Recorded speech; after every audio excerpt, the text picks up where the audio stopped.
Assalamualaikum warahmatullahi wabarakatuh. Alhamdulillahirrabbilalamin. Puji syukur kita panjatkan kehadirat Allah Subhanahu wa Ta'ala yang telah memberikan kita segala rahmat serta karunia-Nya sehingga pada hari ini kita bisa berada dalam kasih sayang dan naungan Allah Subhanahu wa Ta'ala.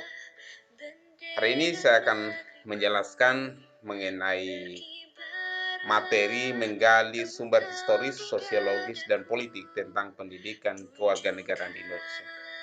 Secara historis, pendidikan kewarganegaraan dalam artian substansi telah dimulai jauh sebelum Indonesia diproklamasikan sebagai negara merdeka.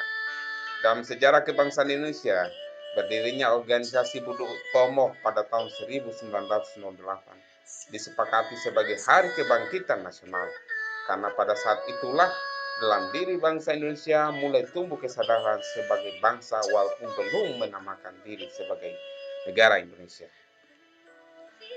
Semangat pemuda, semangat rakyat yang ada di Nusantara terhadap berbagai macam penjajahan yang dialami, baik itu penjajahan secara fisik, secara ekonomi, secara psikologi, maupun penjajahan yang dirasakan dapat mengancam, dapat menyiksa, dapat menzalimi hak dari manusia yang ada dalam sebuah negara atau bangsa tersebut. Maka karena kesamaan itulah para pemuda, rakyat yang ada di Nusantara bersatu padu, bergotong royong melawan penjajah bangsa Belanda pada waktu itu, melawan penjajah bangsa Jepang pada waktu itu. Inilah yang menjadi semangat kita, bagaimana kita mengisi kemerdekaan ini dengan saling bergotong royong, dengan saling bahu-membahu, dengan saling bekerja sama, karena negara kita bisa mendapatkan puncak kejayaan, bisa mendapatkan puncak kemenangan, karena kita saling bahu-membahu, bergotong royong, bersama-sama memikul dan keluar dari segala macam keterkungkungan penjajahan yang pada waktu itu sangat otoriter, sangat kuat sekali, tetapi karena rakyat di Nusantara, seluruh Indonesia bersatu padu, maka bisa mendobrak, bisa membawa sebuah perubahan dan revolusi bagi bangsa Indonesia.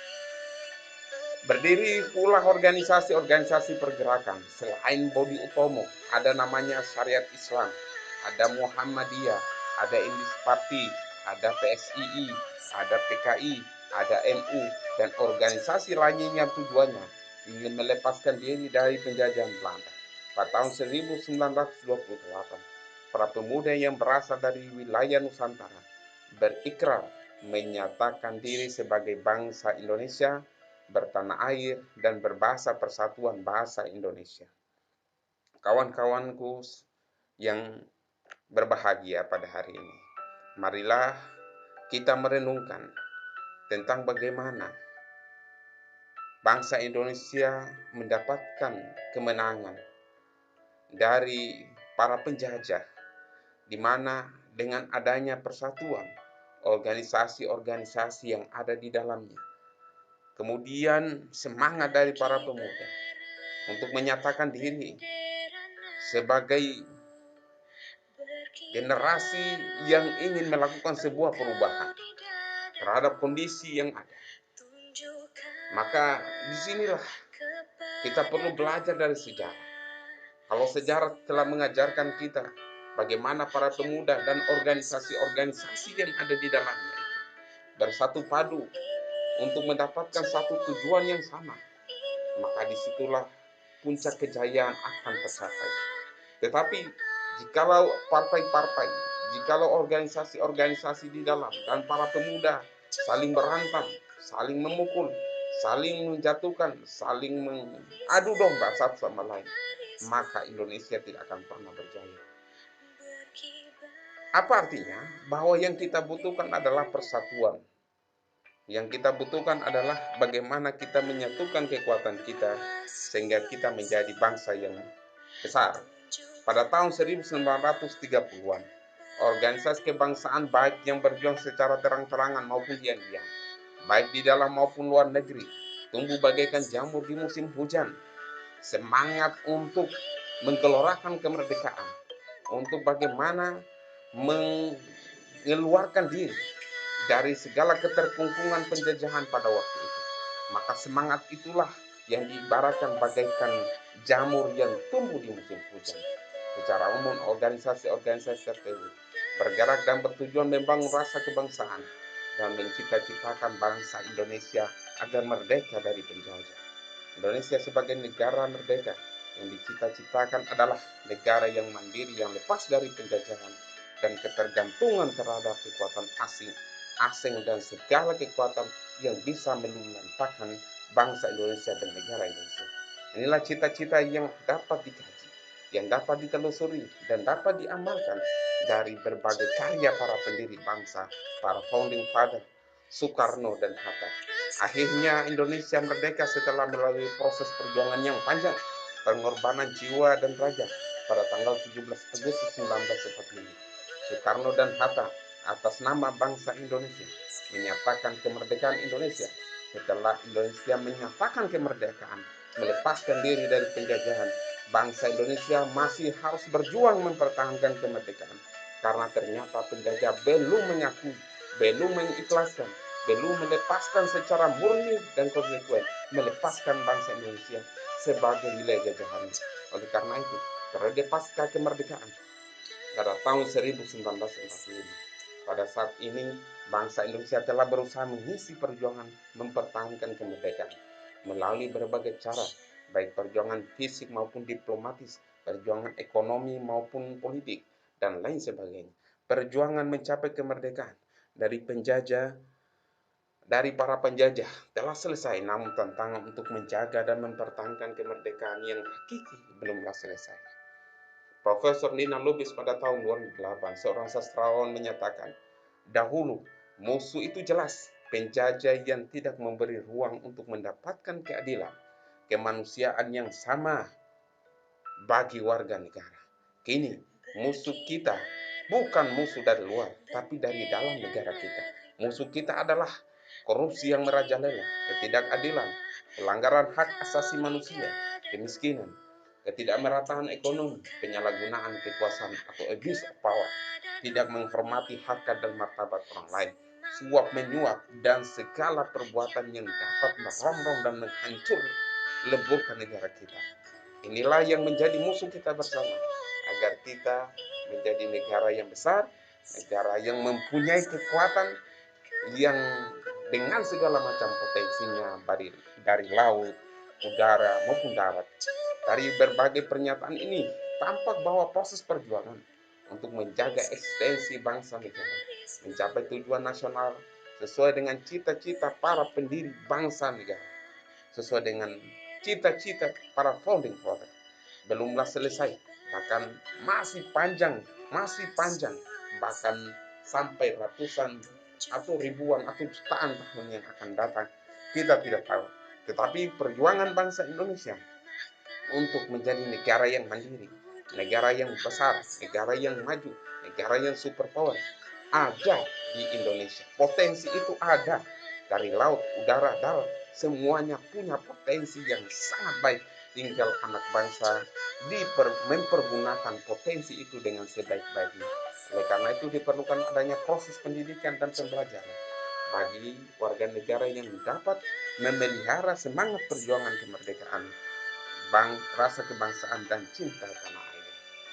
Secara politis, pendidikan kewarganegaraan mulai dikenal dalam pendidikan sekolah, dapat diganti dari dokumen kurikulum sejak tahun 1967, sebagaimana yang dapat diidentifikasi dari pernyataan Sumantre tahun 1902, bahwa pada masa Orde Lama mulai dikenal dengan istilah kewarganegaraan tahun 1957, Civis tahun 1962, pendidikan kewarganegaraan tahun 1968. Pada masa awal Orde Lama sekitar tahun 1957, isi mata pelajaran PKN membahas cara memperoleh dan menghilangkan kewarganegaraan, sedangkan dalam Civis tahun 1961 lebih banyak membahas tentang sejarah kebangkitan nasional, Undang-Undang Dasar 1945, pidato politik kenegaraan terutama yang diarahkan untuk national and character building bangsa Indonesia.